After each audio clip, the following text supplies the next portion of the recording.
Hello, everybody. It is Matt, and it is Scary Saturday, and I am back at you with yet another review. Before I roll on to any of that, I want to wish each and every one of you a great morning, evening, dawn, day, or dusk. All that lovely stuff, because life really is too short as is. Do me a really huge favor and like, share, and subscribe. I love seeing your beautiful faces when I am here. I know it's an awful lot, but I have an awful lot on my plate to review. Sorry I wasn't here for the last couple of days. I was under the weather, so I had to take a couple days of personal time to just kind of like relax and be sick, just one of those kind of things. It just kind of happened. Still feeling a little under the weather, but I am feeling good enough that I need to do a review for you guys today. I will, just because I am behind, I will be doing some doubles this month just to get caught up, because I have so much stuff on my plate to review.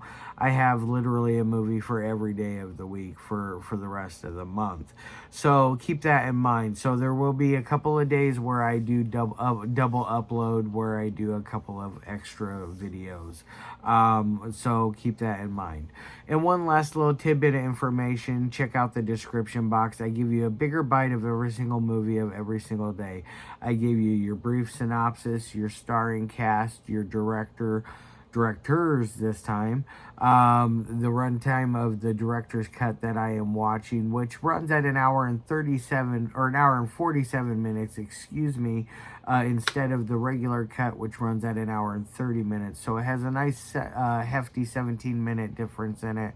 It also has a link for a trailer, a link for where you can purchase this bad boy, and if you decide, you can help support the channel and toss me a couple of bucks, and I would greatly appreciate that. With all that said in mind and out of the way, let's get on to the film of the day. And today's is a fun little gem out of Florida known as Rock Bottom Creek. Is the top guy up here. Yes. Wow, what a fun movie from both Steve Balewicz and MC Nowell. I feel like I am definitely a fan of We Massacre Productions, where the Saw is family. They make some very fun movies. I've seen this, and then I've seen the very, very amazing Fist Swing 76, which I reviewed last month, which I highly recommend. If you get an opportunity to see Fist Swing 76, definitely check it out, with both Steve and Brooks Bailey as the stars of the film. They are absolutely just jaw-droppingly good in that film. But with all that said in mind, let's get on to the one that we're talking about today, and that is Rock Bottom Creek. Came out back in 2012. It, as far as I know, it would be the first delve, technically the first deep dive into the realm of the Creekers, Creek County trilogy. It definitely has a very interesting start. I'm not going to lie. It starts off with Steve Balewicz and his girlfriend. I forget her name currently off the top of my head. I have a very bad thing with names. I have a very bad memory with that.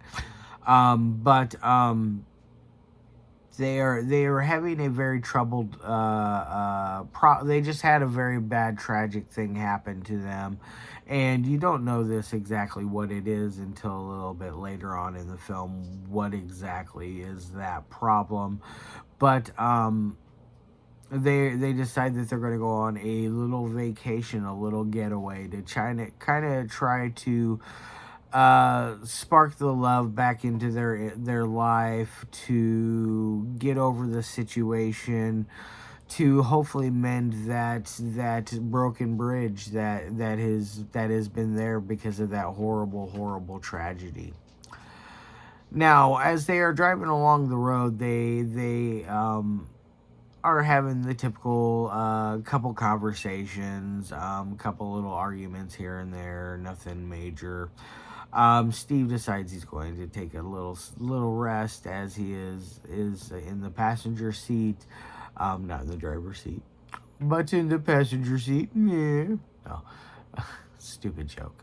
But anyways, he decides he's gonna nod off for a few, and as he is doing this, the girlfriend reaches in the back and is fumbling around and kind of loses control of the car for a moment.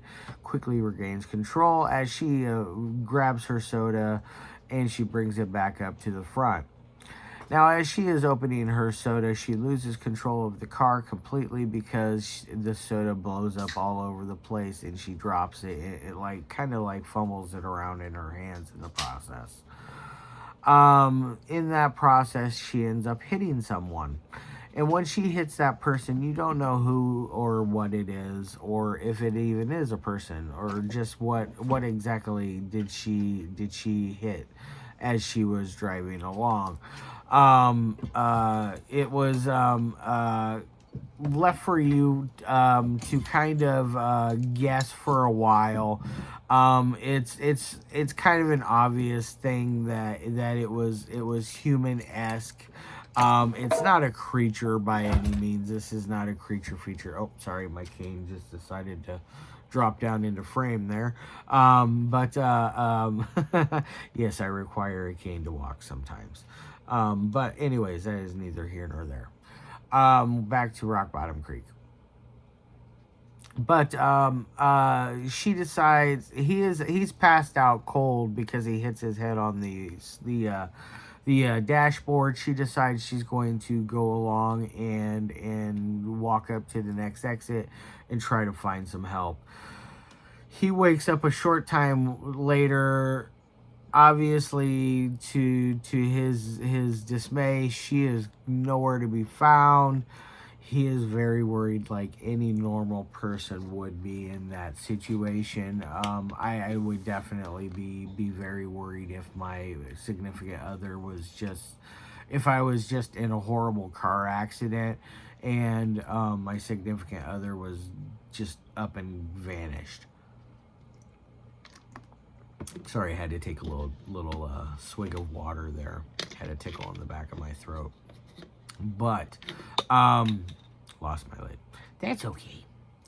That is okay. We're having fun with this one. But he eventually gets the car to start. He figures out it's just the impact ignition switch that has gone off in the car. That in cars they will shut down after a impact because it reserves the spark from anything inside that could cause any kind of ignition in any kind of fuel or start any kind of fire in that capacity. So it's one of those. It's a safety measure type thing. Now, eventually that thing trips off and you can restart the car. He restarts the car and he drives up to the next town. He goes into this little divey bar and he meets a sheriff's deputy who eventually gets a hold of the sheriff. And the sheriff, who, by the way, is this very abrasive, arrogant, just hard as nails Sheriff Ringo from Atlanta. You can't help but dislike him right from the beginning. He is just so much of an a-hole that you just want to punch him in the mouth the whole time. He definitely plays the villain of a sheriff's villain very, very, very well. This guy, like, I applaud his performance because he had me just like, oh, this guy is just a little jerk. Like the whole time, like I just did not like the guy, like he did that well of a performance, which does not mean that I disliked his performance. I loved his performance. I thought he was good. I thought he did great at making you dislike him. So that's a good positive thing, not negative. But he eventually makes the deputy take them out to take Steve back out to where the accident happened. our deputy is then eventually killed, and so when our deputy is killed, our boyfriend Steve, he eventually takes off and speeds off in the police car, which you find out that these police cars that they are taking um, police, or they're taking from criminals, they're taking from cases, because there is no money flowing in through the department. So one of those kind of things. So they do their own thing. So they wear their own uniforms, which are just flannel shirts with badges and suspenders. Like they're pretty basic type get up. This movie had I think I read it had a $4,000 budget. Um, they did very well with that, in my opinion. It looks like it was made for about $10,000. I would have guessed way, way, way, way, way, way more than 4,000. It looks like it was made with twice that amount. So it has a nice, good, crisp, polished feel overall. So now you with those things in mind, the rest of the movie is spent playing a little bit of cat and mouse with our killer. We have a lot of crookedness going down with our police department. They force him to go and stay in this hotel, and he is basically stuck there. When he is there, he finds a Bible, which like it is nothing new or different in any kind of American hotel. You will find those in pretty much every single one of them. You will find a Holy Bible inside the one of the drawers in there. So it is not very uncommon, but there is an uncommon factor inside of one of this Bible. And somebody has wrote a note that the town is the people are up to no good. This town is bad. You need to get out of there. Things of that nature. So he eventually he definitely is like, holy shit, I need to get the hell out of here. This is really not good. He sneaks out of his room as Deputy Dog. Another Deputy Dog is just chilling outside of his room, just sleeping away, just in a chair right outside the door. Doesn't notice that Steve is now vacating the premises. I kind of got a chuckle out of that. I was like, really? You didn't even notice that? And he even like waves in front of his face to see if he's awake and all of that. But you know what? Things happen. Some people are just hard sleepers. Not me. I sleep very lightly. I hear a cricket fart, and I can wake up. So that's how light I sleep. But but anyways, now I don't want to give any more else out to this movie because I want you guys to watch it. I feel like the rest of the movie gets very wild, and it really amps up the speed, especially if you watch that director's cut. It has, like I said, 17 extra minutes of footage. It really, really delves more into the story and gives you way more backstory than you do in the regular cut. So definitely just pop on and get the director's cut. That is the way to do it. Now, on to my 3 things that I like my movies to meet. The first thing, audio. Audio is very good, very crisp, very clean for a early movie from the We Massacre Productions family. I feel like they did a very good job with that. There is never spots in it where I notice anything weird or any like bumps in the audio or any times where I misunderstand what is being said. So it's going to get an A on that end. So it's very crisp and clean on that end. Now on to dialogue. Dialogue is definitely a very good home run in this movie. It definitely gives you a nice sense of story that has been written. Our characters deliver everything with a very good intention. They are very believable. I liked everybody in this movie, even though the characters are supposed to be dislikable. I disliked them, but I still liked the fact that I disliked them, if that makes sense.